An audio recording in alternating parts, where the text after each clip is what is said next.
Vikings training camp battles. Let's talk running back.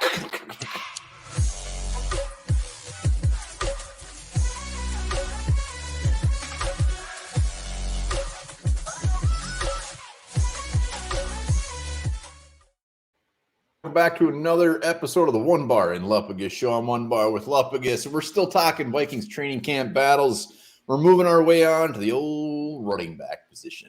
Running back position. A little more intrigue here than there is at the quarterback position that we talked about the other day. We'll hop into that. Before we do, be sure to subscribe to the channel, like, comment, and become a YouTube member, for God's sakes. Why not? Why wouldn't you do it? Hats off to our newest members, Old McDonald, Gary Balser, Football Junkie, Ashley, and Venomous. Hit that join button. You'll see it right on the YouTube page. Let's talk running backs. And I think everybody knows it. Let's put it up there anyways. These are our boys. These are our boys. Look at those boys. I like it. They're men. They're men. Yeah, so obviously Vikings, one guy who's not on this picture here is Dalvin Cook. Vikings release him in favor of Alexander Mattison. So Alexander Mattison, the new starter for your Minnesota Vikings. What do you think about that? I'm all for it. We've talked about it quite a bit. It was probably time to move, at least at that price tag. It was time to move on. Vikings last year, Kevin O'Connell's first, and Kwesi, obviously their first year. They kept 5, including CJ Ham. And when you look at this, there are 5, but there's definitely still some question marks. So let's start right at the top. Alexander Mattison, he's the guy. He's the number one guy. Yeah, I mean, are you 100%? Is there any chance at all one of these other guys can push him for the starting job? No. They might push him for some carries. Madison's going to be our starter. He's going to be our man. But I think Kevin O'Connell, Kwesi, I think they know Madison's their guy. I think that's the plan for this year, next year. I'm excited about it. Like we've said it a few times, it's not going to be as sexy, but it might have a little more teeth. Wear that defense down. And let's not forget, I mean, Kevin O'Connell loves to throw the ball. He's going to throw the ball first almost every single time. He's going to throw the ball more times than he needs to, unless something really changes in him this year. Vikings always pass first, run second. I expect that to continue as well this year.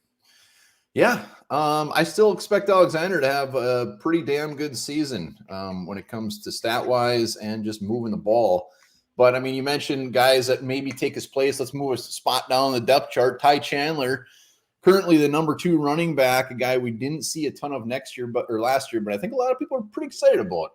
Well, yeah, he's got some more wheels, got a little more explosion in than Alexander Mattison does. He was working with the 1s and the 2s in the OTAs and mini camps. But obviously, there were some guys who weren't even there. So Ty Chandler's a guy to watch. He could be one of these sneaky guys who has a bigger role than more are expecting. And if someone is going to push Alexander Mattison for carries, it could be Ty Chandler.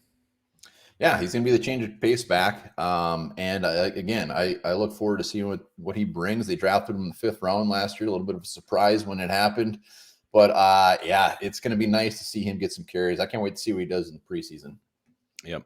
And let's go to the next guy on the depth chart, Kenny Ngwangu, a guy who, I don't know, was he getting any touches in these OTAs in the offense? He seems to be primarily a kick returner. Obviously, he's listed as a running back. He has a couple career carries. Nothing much to speak for as far as his production, though. And the guy, he hasn't had much of a sniff, but I really don't know if he's going to get much of one at running back. Only way he makes this team is if they value him as a kick returner even with the new rules. If they're strictly on running back, he ain't making this team. No way in hell. But we'll find out probably pretty quick because that's the only way he makes it. I as a running back, I don't even really consider him a running back at this point. He's a special teams ace. And he's damn good at it. He is damn good, but will he be good enough for the team to, maybe forego another spot, a different position of need, and keep 5 running backs? That's going to be the big question, I think, from this group top to bottom. And then let's go to the next guy on the depth chart, the rookie, the 7th round phenom, DeWayne McBride. Phenom that went in round 7. Phenom who cannot catch the ball. Phenom who had 9 career targets. That's the issue. We know he's a good running back. He's going to be damn good, and I expect him to make the team. I don't see how he sees the field. He's not. I mean, Madison's going to be the bruiser. Ty Chandler is going to be the change of pace back.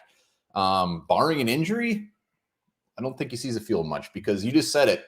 All they do is pass the ball. Mm-hmm. Yeah, and you said he doesn't catch. I mean, he didn't they weren't really using him as a pass catcher at Right, for a UAB. reason. It was 9 career targets in college. Yeah, they only threw the ball 9 times to running back. That tells me more of the game plan than anything. If he had 50 targets, he only caught 9 of them. I think that's a different story where you could say he doesn't have any hands. Be He does have horrible. some ball security issues, but he's got great vision, great patience in the hole. He can get to tough yards, and I think he's got some underrated speed here. So he's a guy I know I'm higher on than you are as far as what his role could be this year, but I think he's someone to watch in camp, watch his ascension, and see if he does start getting worked up into the second team, even a couple weeks into camp. I'm curious to see how this unfolds. Yeah, no, I'm high on McBride. I love McBride. Just as a rookie with Madison here, I don't see how he sees the field. And honestly, I don't want him to see the field. I want Madison and Ty Chandler to hold it down. I mean, if there's an injury, put him out there. But we've got a lot of stock in these two top guys. And when you're looking at 5 running backs, I mean, there's going to be guys inactive on game day, and it's probably going to be him.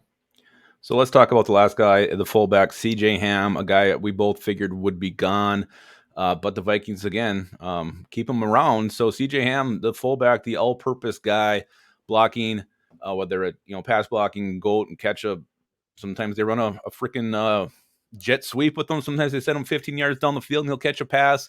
Great special teamer. A guy who apparently this coaching staff loves, and they keep him around. Sometimes it's 3rd and 15. They throw a pass behind the line of scrimmage to him. They do anything to CJ Ham. Yeah, he's going to be here. He's going to make it. It would be a shock if he didn't. I mean, he's just going to be here. They love their fullbacks. Yeah, so I think if you're looking for the actual camp, the battle here, I think there is a bit of there's intrigue for running back too. I mean, I'm not just going to hand it to Ty Chandler after barely having a sniff last year. I think there's a battle there. Then the other question becomes, does Kenny Ngwangu make it? Does he stick on this team as, a running back / kick returner?